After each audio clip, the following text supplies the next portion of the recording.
పాప బర్త్డే రోజు ఒక 10 మెంబర్స్కి ఫుడ్ పెడదామని అనుకున్నాము. సో అదే మేము ఇప్పుడు చేయబోతున్నాము. మేము ఇక్కడ నుంచి మా ఇంటి దగ్గర నుంచి స్టార్ట్ అవుతున్నాము.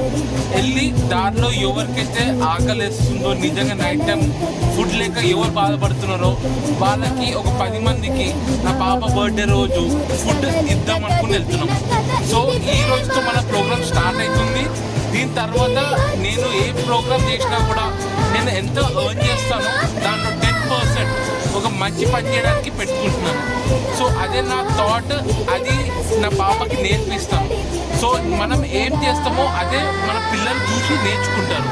సో నా పాపకి నేను ఒక నాలెడ్జ్ ఇద్దామనుకున్న ఈ వేలో. సో ప్లీజ్ మీరందరూ నాకు సపోర్ట్ చేయాలి. దీని తర్వాత ఇంకా ఫ్యూచర్లో చాలా చేయాలి. సో మీరందరూ సపోర్ట్ చేశారనుకో నేను ఇంకా చాలా ప్రోగ్రామ్స్ ఇట్లాంటివి కాదు ఇంకా చాలా మంచిగా చేస్తాను. సో నా పాప బర్త్డే రోజు నేను ఏదైతే అనుకున్నానో ఆ వేలో వెళ్ళలేదు, కానీ దానికన్నా ఒక మంచి వేళ దాన్ని తీసుకున్న వెళ్ళడానికి నేను స్టార్ట్ చేస్తున్నాను. సో అలెక్సా, నువ్వు హ్యాపీగా బయటకు వెళ్తున్నాము, మనం వెళ్దామా? వెళ్ళి అందరికి food ఇద్దామా? yes, let's go.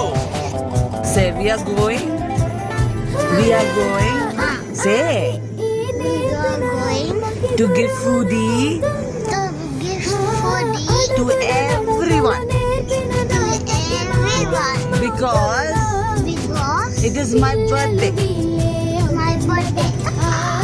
Yeah, give Kishi. Birthday రోజు వచ్చిన పాప ఇస్తారు ఫుడ్ మీకోసం మంచిగా ప్యాక్ చేసి పెట్టినాము. మా ఇంట్లో అన్నం వండుకున్నది మేము తిన్నది తీసుకొచ్చినాం మీకోసం. మేము తిన్నదే మీకు పెడుతున్నాము. ఇచ్చేయాలి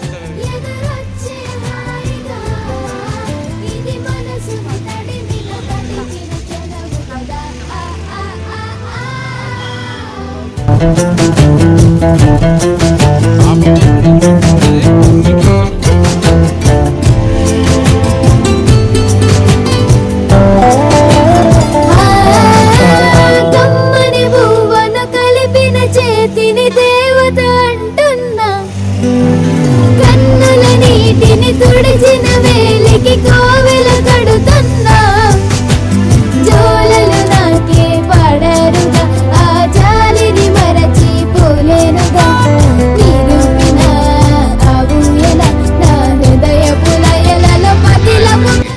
సో నేను నైట్ అందరికీ ఏది చేసిన ప్రోగ్రామ్ దాంట్లో నేను ఒకటే వీడియో పోస్ట్ చేస్తున్నాను. ఎందుకంటే అన్నీ చూపించాలనుకోవట్లేదు నేను. సో మనం ఏం చేసినా కూడా జస్ట్ సింపుల్గా చూపించాలంటే అది అందరికీ మనం చూపించడానికి చేయట్లేదు. ఓన్లీ మనం చేసేది ఎవరికి తెలియకుండా ఉండాలి కాబట్టి నేను జస్ట్ మీకు తెలియడానికి చిన్న ఒకటి పెడుతున్నాను. మిగతా అన్ని నేను పెట్టట్లేదు.